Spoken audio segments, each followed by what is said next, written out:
Doug Podell, and welcome to On Tap. We're here at BB's Fine Wine and Liquor at 21 Mile and Shaner in Shelby Township. And it's all brought to you by Rosa Amplification, the sound of Detroit and soon the world, and AmplifiedSoulDesigns.com, the best in Detroit apparel and gifts. And on tap, we have got the legendary Jim McCarty. Hey, Doug, how you doing, buddy? I'm doing well. Good, it was great to see you the other night. We were hanging out at one of the popular establishments, and I went online and said, I've got enough material just from this night to talk about. I mean, we had a great rolling conversation out there, and I'm glad to bring it to everybody here on this podcast. We've got a great live crowd. And I know you don't tell your story very often, so I'm looking forward to hearing some of the ins and outs and the long and winding road that Jim McCarty has taken in rock and roll. We've been doing it for a while, yeah. Yeah, you have. Well, you started out, here in Detroit in your early teens. Now, I would imagine that being ahead of the game a little bit on the Beatles when you're playing guitar, right, in your teens? Well, I don't know about ahead of that game with the Beatles. The Beatles started in, 63 is when, I think, right? So when did you start playing? When I started playing guitar, yeah, that probably would have been around that time, early 60s. All right. But I played drums for 15 years. I was a drummer. What? And my old man, my dad was a big drummer back in the big band days. And I played drums. And I studied drums, jazz drumming, for about 5 years. But I picked up the guitar somewhere around, 15 years of age, because I was always fascinated with the guitar. There's no other instrument, really, that has that kind of color palette. You can go all the way from Segovia to Hendrix. There's no other instrument that has that kind of color. So I just started picking up the guitar and teaching myself as we went along. But when Mitch Ryder and Detroit Wheels had Devil with a Blue Dress, the second hit record, I still considered myself a drummer at that point in time. Really? After that, I said, well, I guess I'll be a guitar player. How did Johnny B feel about that? Well, myself and B, we met through our dads. Our fathers knew each other. And we met. I started giving John his first drum lessons. I used to go over to his place and give him his drum lesson, and then we get done with that, I'd pick up my guitar, and the two of us would start playing. Okay. And then... wow. Well, there's a fast fact I didn't know, but... there probably could be a couple of them. And then Earl Elliott came in on bass, and it was the three of us. And we started just playing, on a regular basis. And here and there, we might play a place here or there, but most of the time, we just got together at John's. Practice and jam. Yeah.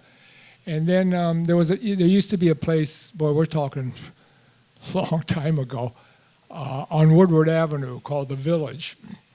And this was a place basically where it was like a review situation. It was a big stage, and it was all black acts. And it was a review thing. There would be singers, there would be dancers, there'd be comedians, and everybody get about a 20-minute spot. We became the house band there, backing up all these people. Now, what was the name of the band? Did you have a name? I don't even remember. Because it wasn't Billy Lee and the Rivieras at that point. No, I was going to say. But one night, Bill came down, and he sang, and there was an immediate chemistry between the three of us and him. And we said, we should get together and pursue this. So you didn't know Mitch prior to that meeting? No, night. We met him at the Village, and he brought in his buddy, Joe Kubert, play rhythm guitar, and that became Billy Lee and the Rivieras. And there used to be a place called the Wall Lake Casino. Oh, yeah. That we played at regularly. I mean, we played with Smokey Robinson, we played with Chuck Berry, you name it, whoever came in there. And then Dave Prince, remember Dave? Oh, yeah. Yeah. Wixie 1270, legendary Detroit DJ. disc jockey. Yeah. Called a friend of his in New York. The hell was his name? Producer of the band. Can't remember that. You got that info there? What was the producer's name? Bob Crew. Oh, Bob Crew, of course. Bob managed the Four Seasons and some other acts at the time. And Dave said, you should come in and listen to these guys, which he did. And he said, okay, we're going to take them to New York. So he brought us all.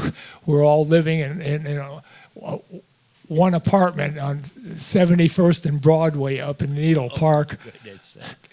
And I mean, the true rock and roll lifestyle, right? Yeah, 5 guys, in one large place. And initially, and this turned out to be the big problem. Initially, we recorded with a big band. It was just me playing. There wasn't anybody else in the band that was really playing. And then none of that worked. And then I guess it dawned on him, maybe I should record the singer with the band.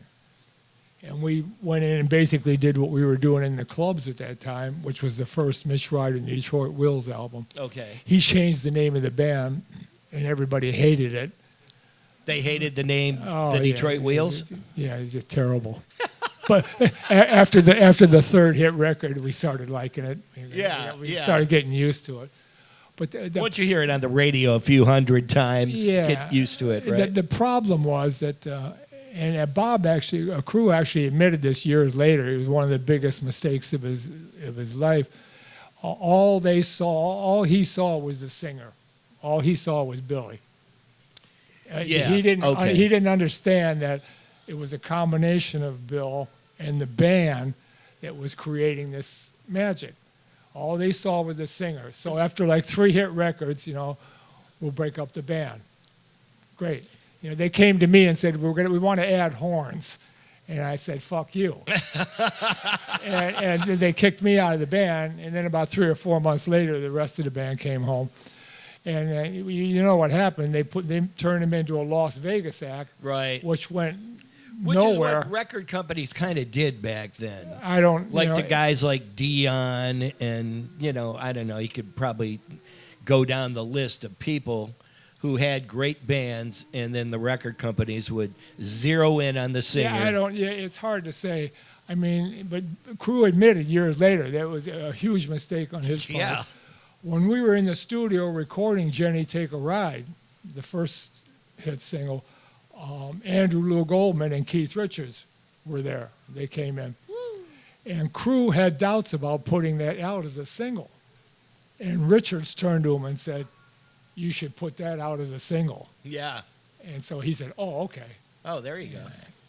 But, I mean, if the band could have been nurtured and taken care of, like Andrew did with the Stones, you could have had 20 albums. There's no telling what that band could have been, the American Rolling Stones. Because you put, what, two Mitch Ryder albums out with the Detroit Yeah, there was Wheels? 2 albums that came out. Okay, and then they kind of... But, we would have eventually reached the point where we would have started writing our own stuff and that, but coulda, woulda, shoulda. Yeah, well, it was a great era while it lasted. There's no question about it. What were some of the bands that you were playing with, and where were you playing with Mitch Ryder back in those days, the early days? Played everywhere. Went on those Dick Clark Caravan of Stars tours. Oh, wow. Which were complete madness. Were you on American Bandstand? 12 different acts on a bus, right? It's madness. I saw a clip of us. They had us on a raft out in the water doing Jenny Take a Ride or something. It was insane. But the band played everywhere. That was we were kids. We were teenagers. And you just nothing bothered you. You just kept rocking, right? Well, we didn't make a dime from the thing. They stole a lot of money from us, but we didn't know better. Oh, the story of rock and roll. That's There's a lot of them are true. Yeah. So you're now out of the Detroit Wheels, and what's your next thoughts? What are you doing next? Corky Siegel called me from Chicago, the Siegel Schwall Blues Band. Oh, I remember those. Remember Corky? Yeah, absolutely. Good harp player, singer. And Jim Schwall was having some chemical problems at the time. So he had a tour set up of, I know. I'm trying to be polite. Yeah, very, very, very well done, Jim. And he had a tour set up of the West Coast the Fillmore in San Francisco and the Whiskey A Go-Go in L.A. And so he had me come in, to play guitar. Sam Lay was on drums. And Sam, I don't know if you know who Sam Lay is. Sam was one of the greatest Chicago drummers of all time, blues drummers. Sam was the original drummer on the first Paul Butterfield Blues Band album. See, he used to play with Howlin' Wolf. Sam was a monster shuffle drummer. And he was a drummer, so that was a lot of fun playing with them. And we went out to the West Coast, and we did the Fillmore, and then we came down to L.A. to do it. We were at the Whiskey, and Buddy Miles came down one night. Oh, and Buddy had just left Michael Bloomfield's band, the Electric Flag, and he was hot. He was putting his own band together, horn band. And he was a huge Mitch Ryder and Detroit Wills fan. So he was talking to me about, would you be interested in joining my band? Buddy Miles. Right. And okay. I was intrigued about the horn thing because I knew the horn section he was going to have was going to be a hell of a horn section. So yeah, I just that was the end of the tour with Corky, and I just stayed in L.A. I never came home. That's how we lived back then, out of a suitcase. And we put the Buddy Miles Express together. Wow. So did you ever record with the Siegel Schwall Band? No. You just toured with them for a while. Yeah, there was no recording, unfortunately. So then you met Buddy Miles, and you actually did record. Yeah, two albums. We did 2 albums with Buddy. The second album, the one half of it was produced by Jimi Hendrix. Wow. I was lucky that when I was the year that I was with Buddy, Hendrix was coming around all the time because he was talking to Buddy about putting a band together, which he eventually did. The band, the Gypsies. Yes. And what a lot of folks don't know, Hendrix was taking a lot of flack from the brothers for playing with these 2 white guys from England. Oh. Yeah, I mean, this Noel is Mitch, 1966, 67 you're talking about. And he was tired of the Purple Haze, Foxy Lady thing. So what year was this, 68 maybe? 69. I was 68 into 69 is when I was with Buddy. Mm-hmm. And he wanted to do something different. So he was talking to Buddy about putting something together with more of a R&B rhythm section for him to do his psychedelic thing over. Right. So we were always bumping into each other, and wow. The bars would close at 4 a.m, and everybody was high as a kite. So we'd end up back at the record plant, and continue playing. And Hendrix had a deal set up at the record plant, where anytime he was there, the tapes were always rolling. So they put they put out a thing. What was it? 9 to the Universe with me playing with him on a track. The Jim Jam, right? Yeah, that's pretty famous bootleg. None of that stuff was ever intended to be released. Well, none of this stuff. It shouldn't have, in my opinion. He put so much out. I mean, he recorded so much, and they've put it almost all it was people. out. It was people trying to make a buck off of a dead man, But the principal stuff, the 3 albums, that's his legacy.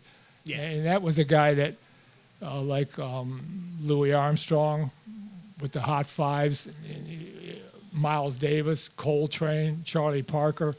These are guys that weren't just good. These are guys that redefined the parameters of what we do. Hendrix was one of those people. He changed everything. So I was very fortunate that I was bumping into him. Did he change guitar playing for you? He changed guitar playing for everybody. Okay. Everybody. Right. He changed the entire field. This was, head-turning stuff here. Yeah. Like I said, it's the same thing that Miles did, or Coltrane, Charlie Parker, all these guys. They reinvented the situation that we deal with. Mm-hmm. Yeah. So he was quite the innovator, and you saw that. He was something. There was one night. And you got to jam with him, though. Let's just step back for a second and go, holy crap. We did it so many times, it wasn't anything like where I found myself going, oh, wow. We just played. Scott Morgan was here on our last podcast, and all he did was, he said to Jimmy, hang on for a second, I'll be right there, and Jimmy took off in the car. You got to jam with the guy several times. There was one night that I always remember, which was a hell of a night. myself, Buddy, and Hendrix went to see Jerry Lee Lewis at the Scene in New York. And I was going crazy over Jerry. And Hendrix was looking at me just laughing because he's getting a kick out of how much I was getting a boot out of Jerry.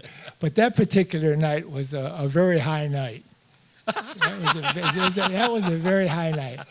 Me, Hendrix, and Buddy sitting there listening to Jerry Lee Lewis. And this is a small place. This wasn't like a huge joint or anything. Right. The Scene was a very intimate, small place. And everybody hung out there. Yeah, and Jerry Lee always kicked it out, no matter where he was. Good. The killer. Yeah. The killer. So why did you leave Buddy Miles? What happened there? I just finished reading the book, too, the Jeff Beck biography. Beck came out with the Truth album, which knocked me sideways. This was the first blues rock album. This was the first one. You familiar with the album I'm talking about? Oh, the yeah, Truth with album? Rod Stewart. With Rod Stewart, the Truth album. That knocked me and a bunch of other people sideways.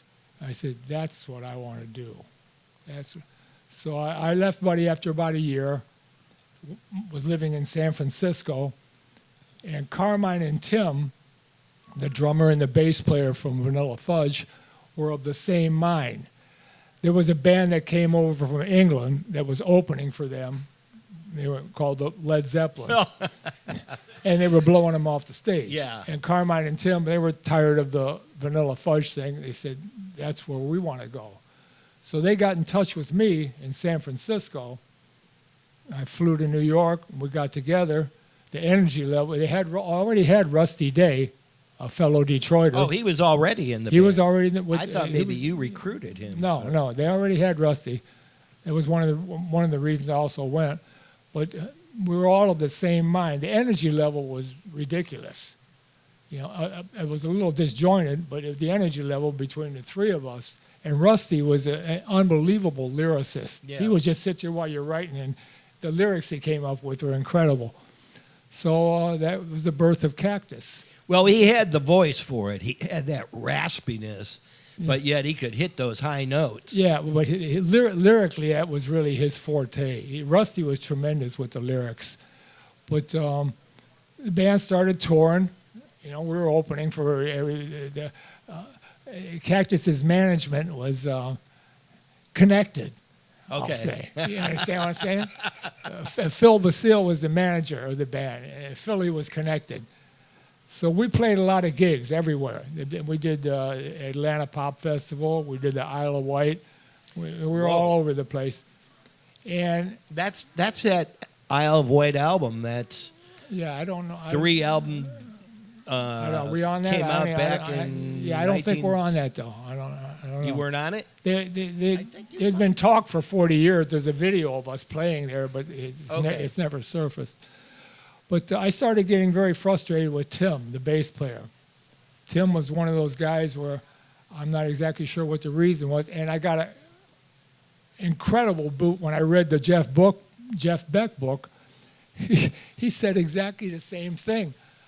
In the book, he said the points reached where he couldn't deal with Tim anymore. Oh. Because if you're playing a trio, you know, there's guitar, bass, and drums. That's the basic minimal band right there. And for some reason, when Tim would get in front of an audience, he would just go off into his own little world. And it became just too frustrating for me after a couple years. Well, that might have worked for Vanilla Fudge, but not for Cactus, right? Well, for Vanilla Fudge, you had an organ player also. Yeah. You know, and the only guy that ever made that really work, in my opinion, was Jack Bruce in the Cream. Bruce could be extremely inventive, but there was a bottom. With Tim, but when I'm reading Beck's book, he said, I thought I was listening to myself talking when I left Cactus, right? I mean, it was exactly the same thing. He left. The next time I saw him, I said, I lasted longer than you. He said, no, you didn't. But, so I went for 2 years, 3 albums, and I couldn't deal with Tim's insanity anymore. So I left and I came back. I was living in Memphis, and B called me from Detroit, or I called him. I can't remember exactly. We were just talking, and I was leaning more. After all of that, hard rock trio thing. I was leaning back more towards a straight up rock and roll thing. And John said, well, why don't you come back to Detroit and we'll put a band together. Okay. So that's what we did. This would have been about. And that's where the Rockets started. This would have been about 1973. So Cactus, they went on for a couple of more albums, but really, anybody who remembers the day and remembers Cactus always refers back to those first two that's albums. The band, really. They were calling you the Led Zeppelin of America. That's really embarrassing. Yeah, that's how it's somebody in Poland, I think it was, over in Europe. That's how they were advertising the band, and I always thought that was an embarrassment. I mean, the Cactus on a good night was an ass-kicking band, Whoa. but they were not Led Zeppelin. Nobody was Led Zeppelin. That's a whole other thing. Yeah. Nobody was Led Zeppelin. So. But you guys were pretty damn good. Yeah, and, but we weren't in Led Zeppelin's class. And in hindsight, and history, Cactus was a pretty big band. Well, what's interesting there is, I left the band, like I said. We put the Rockets together in '73, I think it was, and I had pretty much forgotten all about that. With the Rockets, we got back to more of a straight-ahead rock and roll thing. Right. But then towards the end of the '70s, heading in towards 1980, I started hearing this stuff about how this guy cited Cactus as an influence, right? Eddie Van Halen, Angus Young from AC/DC. Sure. All these guys, and I'm going, oh, really? Okay. Hindsight 2020. So there you go. Yeah. Yeah, and it turns out last year the Carmine put out a tribute album with Nugent was on it with a bunch of people paying tribute to the band. And I was talking to Carmine. I said, well, it's nice, 50, 60 years later, the band getting recognition. In other words, we did a little something that's stuck around. It lasted. So being, and this still blows my mind, but being an original drummer, did you have a lot of respect for Carmine's drumming? Carmine's monster. He's right up there. Carmine is one of the greatest drummers in all of rock. And he's not just a great drummer. He's one of the guys that invented that school of drumming. When Led Zeppelin first came over here to America, Bonham used to stand on the side of the stage watching Carmine. Okay. Yeah. Yeah. All right. Well, how about a beer break since we're on tap right over here with some beer? How about a round of applause for Jimmy McCarty? It's like part one. Let's get drunk. You haven't been drunk in a long time. Oh, man. I've never seen so much liquor in one. BB's Fine Wine and Liquor, 21 Mile and Shaner in Shelby Township. Rosa Amplification is bringing this all to you. The sound of Detroit and soon the world. And AmplifiedSoulDesigns.com, the best in Detroit apparel and gifts. This is Detroit Soul. Rock Legacy hoodies. Kick out the jams. Iggy Pop. Die Hard Pride. Shop Detroit Soul at AmplifiedSoulDesigns.com.